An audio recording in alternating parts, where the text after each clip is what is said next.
안녕하세요. 저는 영진닷컴 도서 환상의 콤비 정보처리 기사 저자이자 주간컴공 유튜브 채널을 운영하고 있는 한진만입니다. 오늘 영상은 여러분들이 정보처리 공부를 시작하기 전이나 시험을 응시하기 전에 시청하면 좋을 만한 내용으로 구성해 보았습니다.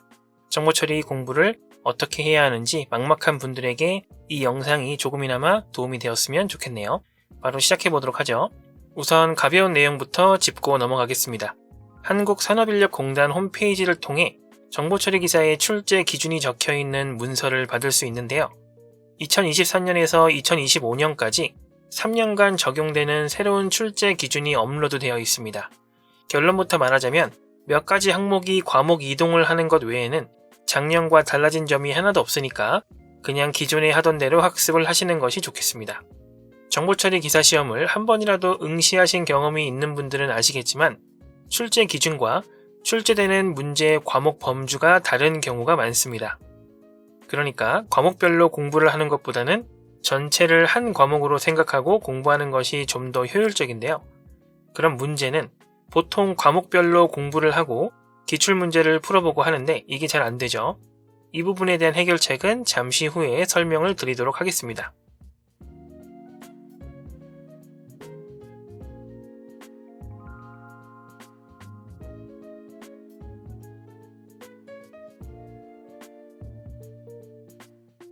(2020년에) 새롭게 개정된 시험부터 작년까지 총 3년간의 필기시험 합격률은 응시 인원을 기준으로 했을 때 60%에 살짝 못 미치는 정도입니다.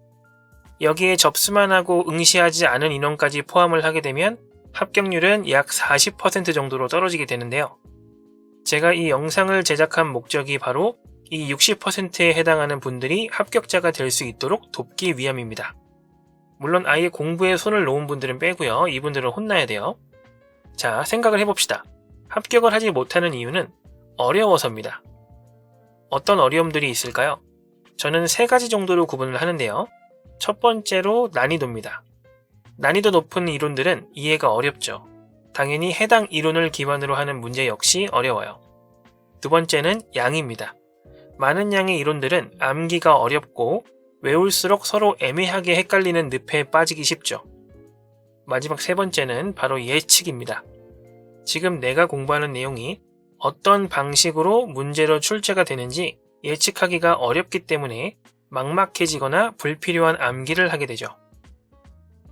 어려운 이론, 방대한 내용, 예측하기 어려운 출제 방식, 이 3가지 덩어리가 꼭 필요한 학습 내용에 달라붙어서 마치 엄청난 공부를 해야 하는 것처럼 보이기 때문에 실제보다 훨씬 어렵다고 느끼게 되는 겁니다. 만약 여러분이 공부하는 것이 일반 전공 과목이라면 시간을 들여서 깊고 넓게 공부하는 것이 맞을지도 모릅니다.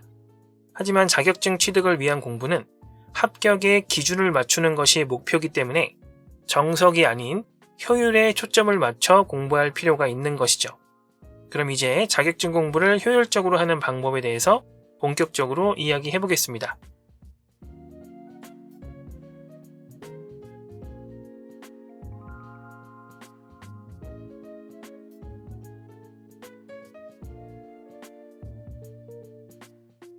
주변 지인들에게 자격증 공부를 어떻게 해야 하는지를 물어보면 대부분 기출문제 위주로 공부하면 된다는 소리를 들을 수 있을 겁니다. 완전히 틀린 말은 아니지만 사실 너무 추상적이죠. 기출문제 위주가 도대체 뭘까요? 저는 이 6개의 글자 중에 2글자를 바꾸는 것을 제안할까 합니다. 위주를 기준으로 말이죠. 우리나라 대부분의 국가기술 자격 필기시험은 사지선다의 보기를 가지며 과목별 평균 60점 이상을 합격선으로 설정합니다. 나왔던 유형의 문제가 또 나오는 문제은행 방식으로 출제가 되지만 약 15%에서 20% 정도의 문제는 어렵거나 잘 안 나오던 새로운 문제를 출제하기도 합니다. 과목당 20문제로 치자면 3, 4문제 정도가 풀기 어렵다는 뜻이죠. 그런데 이 문제들을 전부 다 틀린다고 해도 점수는 80점 정도로 합격 점수에 비해서 충분히 여유롭습니다. 하지만 보통 이 어려운 문제를 풀기 위한 이론도 함께 공부를 하죠. 자, 앞서 말했던 부분을 다시 떠올려 볼까요? 어려운 문제는 높은 이해도와 많은 암기량이 필요합니다. 자주 기출되던 문제도 아니기 때문에 앞으로의 유형을 예측하기가 힘들죠. 어려운 개념이니 당연히 공부하는 데 시간이 많이 소요되지만 시간 대비 점수 획득 비중은 다른 문제들과 비교했을 때 현저히 낮을 수밖에 없습니다. 그러니 우리는 자주 출제되고 적은 암기량과 낮은 이해도만으로도 충분히 맞출 수 있는 문제에 우선 집중해야 하는데요. 이게 바로 기출문제의 기준을 두고 공부를 한다는 개념입니다. 어떤 느낌인지 감이 오시나요?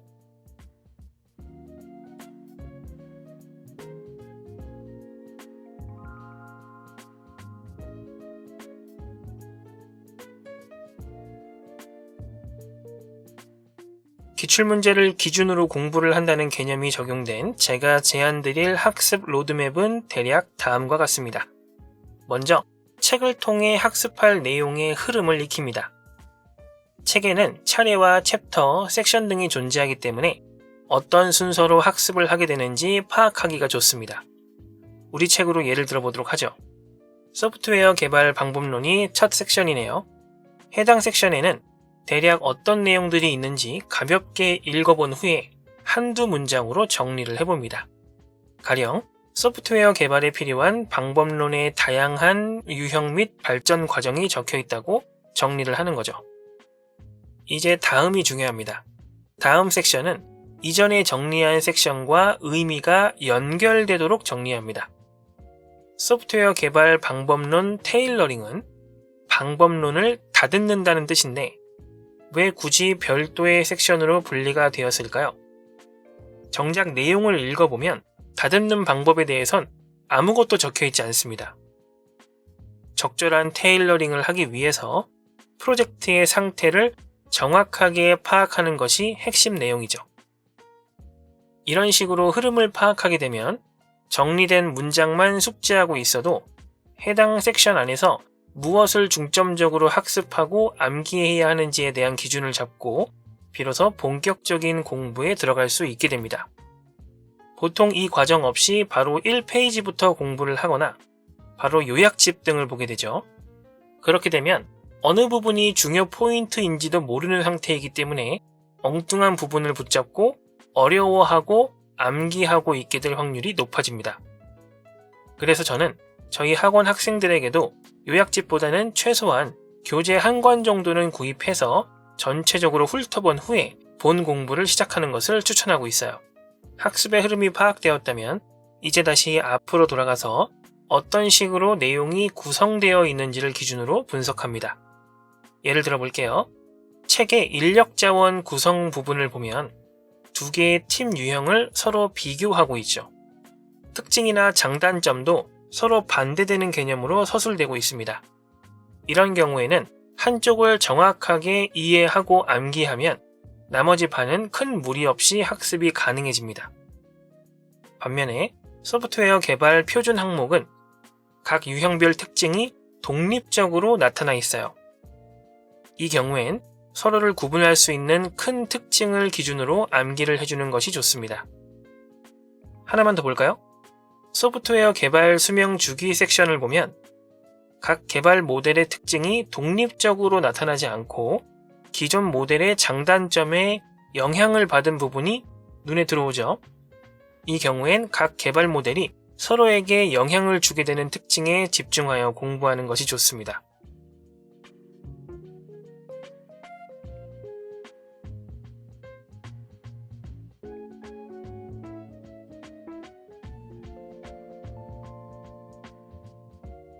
시험을 보기 위해 문제를 푸는 것과 공부를 하기 위해 문제를 푸는 것은 엄연히 다른 학습 영역입니다.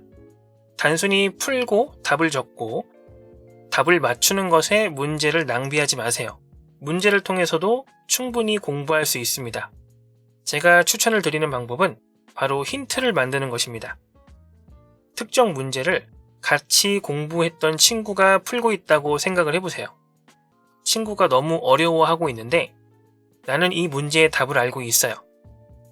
하지만 알려줄 순 없죠.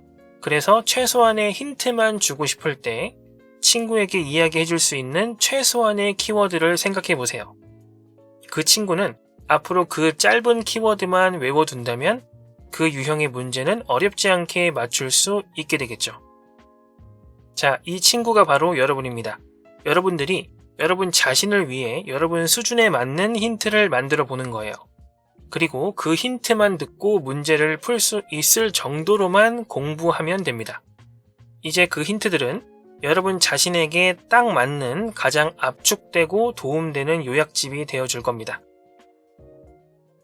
자, 오늘 영상은 여기까지입니다. 시험이 얼마 남지 않았네요. 열심히 똑똑하게 효율적으로 공부하시고 궁금하신 부분은 네이버 영진닷컴 스터디 카페에 부담없이 질문 남겨주세요. 언제든지 도와드리겠습니다. 그럼 이만 여러분들의 합격을 기원하면서 마무리하죠. 감사합니다.